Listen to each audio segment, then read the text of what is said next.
नमस्कार दोस्तों, SST bye Lokesh channel पर इस खास एक्सप्लेनर में सभी का स्वागत है।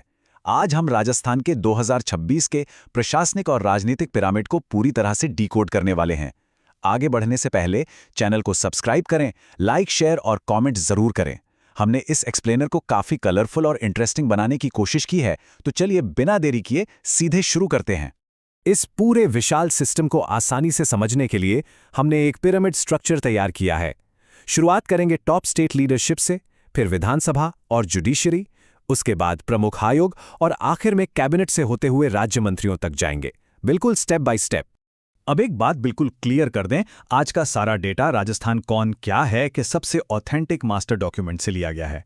मतलब यहाँ एकदम सटीक और अप टू डेट जानकारी मिलेगी ताकि प्रतियोगी परीक्षाओं की तैयारी में कोई कसर न रहे। तो चलिए सबसे पहले बात करते हैं सत्ता के एकदम शिखर की, यानी हमारे शीर्ष राज्य नेतृत्व की। किसी भी राज्य का फाउंडेशन उनके संवैधानिक और कार्यकारी प्रमुखों से बनता है। राजस्थान के वर्तमान राज्यपाल श्री हरिभाऊ किसनराव बागड़े जी हैं, वही राज्य के मुखिया हैं, और उनके साथ 14वें मुख्यमंत्री के रूप में श्री भजनलाल शर्मा जी के हाथों में राज्य की कमान और वास्तविक कार्यकारी शक्तियां हैं। यही वो दो नाम हैं जहां से सारी नीतियां शुरू होती हैं। अब जरा उप मुख्यमंत्रियों के पोर्टफोलियो पर नजर डालना बहुत जरूरी है। बड़ा ही स्ट्रैटेजिक बंटवारा देखने को मिलता है। एक तरफ दिया कुमारी जी हैं, जिनके पास वित्त, पर्यटन, महिला बाल विकास और पीडब्ल्यूडी जैसे भारी भरकम फाइनेंशियल और इंफ्रास्ट्रक्चरल डिपार्टमेंट्स हैं, और दूसरी तरफ डॉक्टर प्रेमचंद बैरवा जी हैं, जो उच्च शिक्षा और परिवहन जैसे कोर पब्लिक सेक्टर संभाल रहे हैं। साफ दिखता है कि कैसे फाइनेंस और एजुकेशन को एकदम अलग अलग फोकस दिया गया है। पिरामिड में थोड़ा नीचे आते हैं और रुख करते हैं विधानसभा और न्यायपालिका प्रमुखों का। 16वीं विधानसभा का संचालन कोई आसान काम तो है नहीं। अध्यक्ष की अहम कुर्सी पर वासुदेव देवनानी जी विराजमान हैं, और जैसा कि हम जानते हैं, मजबूत लोकतंत्र के लिए एक मजबूत विपक्ष चाहिए, तो नेता प्रतिपक्ष की जिम्मेदारी टीकाराम जूली जी के पास है।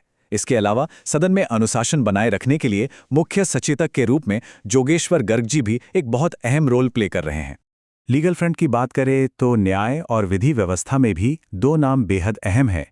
राजस्थान हाईकोर्ट के कार्यवाहक मुख्य न्यायाधीश का प्रभार संजीव शर्मा जी के पास है, और कोर्ट में राज्य सरकार का मजबूती से पक्ष रखने वाले सर्वोच्च अधिकारी यानी महाधिवक्ता के पद पर राजेंद्र प्रसाद गुप्ता जी आसीन हैं। चलिए अब चलते हैं राज्य की असली मशीनरी की ओर, यानी प्रमुख आयोग और नौकरशाही। अगर एग्जाम के नजरिए से देखें तो ये नाम तो बिल्कुल जुबान पर रटे होने चाहिए। आरपीएससी के अध्यक्ष उत्कल रंजन साहू जी हैं, जबकि कर्मचारी चयन बोर्ड की कमान मेजर जनरल आलोक राज जी के हाथों में है। इसके अलावा 7वें राज्य वित्त आयोग के अध्यक्ष अरुण चतुर्वेदी जी हैं, और हमारे चुनाव एकदम पारदर्शी रहें इसके लिए मुख्य निर्वाचन अधिकारी नवीन महाजन जी और राज्य निर्वाचन आयुक्त राजेश्वर सिंह जी जिम्मेदारी संभाल रहे हैं। लॉ एंड ऑर्डर और एडमिनिस्ट्रेशन किसी भी राज्य के ये दो पिलर्स होते हैं। पूरे राज्य के सर्वोच्च प्रशासनिक अधिकारी यानी मुख्य सचिव की कुर्सी पर वी श्रीनिवास जी हैं, और राज्य की पुलिस फोर्स के बॉस यानी डीजीपी राजीव शर्मा जी हैं। जयपुर और जोधपुर जैसे बड़े शहरों की सुरक्षा का जिम्मा क्रमशः सचिन मित्तल और शरद कविराज जी के हाथों में है। ये अधिकारी ही पर्दे के पीछे से पूरा सिस्टम रन करते हैं। इनके अलावा कुछ और भी बहुत महत्वपूर्ण अथॉरिटीज हैं जिन पर ध्यान देना जरूरी है। प्रशासन पर कड़ी नजर रखने और भ्रष्टाचार रोकने के लिए लोकायुक्त हैं प्रताप कृष्ण लोहरा जी। आम जन के लिए पारदर्शिता सुनिश्चित करने वाले मुख्य सूचना आयुक्त ML लाठर जी हैं। और हाँ, राजस्थान की शानदार ऐतिहासिक विरासत को सहेजने का काम ओंकार सिंह लखावत जी देख रहे हैं, जो धरोहर प्राधिकरण के अध्यक्ष हैं। अब सीधे चलते हैं शासन के सबसे एक्टिव हिस्से की ओर, प्रमुख कैबिनेट विभाग। पर विभागों की लिस्ट देखने से पहले जरा रुक कर विचार करने वाली बात है। राजस्थान जैसे भौगोलिक रूप से चुनौतीपूर्ण राज्य में जहां पानी की इतनी कमी है, वहां कृषि और जल संसाधनों का मैनेजमेंट करना कितना बड़ा टास्क होगा। आखिर इन जीवनदायी संसाधनों की जिम्मेदारी किनके कंधों पर है? तो ये जिम्मेदारी 3 अनुभवी चेहरों के पास है। कृषि विभाग किरोड़ीलाल मीणा जी के पास है, जल संसाधन देख रहे हैं सुरेश सिंह रावत जी, और भूजल व जन स्वास्थ्य अभियांत्रिकी, जिसे हम PHED कहते हैं, उसकी कमान कन्हैया लाल चौधरी जी के हाथों में है। राजस्थान के संदर्भ में इन विभागों का काम सच में लाइफ और डेथ जितना ही क्रूशियल है। अब बात पब्लिक वेलफेयर की। हेल्थ, एजुकेशन और सोशल जस्टिस के बिना कोई राज्य कैसे आगे बढ़ सकता है? चिकित्सा एवं स्वास्थ्य विभाग गजेंद्र सिंह खीमसर जी संभाल रहे हैं। स्कूली और संस्कृत शिक्षा के साथ साथ पंचायती राज मदन दिलावर जी के पास है और सामाजिक न्याय विभाग का नेतृत्व अविनाश गहलोत जी कर रहे हैं। यही वो कोर विभाग हैं जो आम इंसान की जिंदगी पर सबसे सीधा असर डालते हैं। कैबिनेट के दूसरे हिस्से में देखें तो राज्य में इन्वेस्टमेंट लाना और स्पोर्ट्स को प्रमोट करना, ये जिम्मा कर्नल राज्यवर्धन राठौड़ जी को मिला है। संसदीय कार्य और विधि विभाग जोगाराम पटेल जी की देखरेख में है। वहीं जनजातीय क्षेत्र विकास बाबूलाल खराड़ी जी और पशुपालन जोराराम कुमावत जी देख रहे हैं। देखा जाए तो ये पूरा का पूरा एक बहुत ही बैलेंस्ड स्ट्रक्चर है।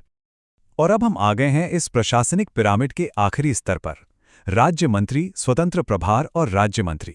स्वतंत्र प्रभार वाले राज्य मंत्रियों की बात करें तो इनके पास कैबिनेट मंत्रियों जैसी ही स्वायत्तता होती है। हीरालाल नागर जी ऊर्जा विभाग इंडिपेंडेंटली संभाल रहे हैं, जो हर घर और इंडस्ट्री तक बिजली पहुंचाने के लिए जरूरी है। संजय शर्मा जी वन, पर्यावरण और जलवायु परिवर्तन जैसे एकदम सेंसिटिव मुद्दे देख रहे हैं। और शहरों के तेजी से हो रहे विस्तार का जिम्मा झाबर सिंह खर्रा जी के पास है। और लास्ट में आते हैं हमारे राज्य मंत्री, जो कैबिनेट मंत्रियों को उनके भारी भरकम विभागों में सपोर्ट करते हैं।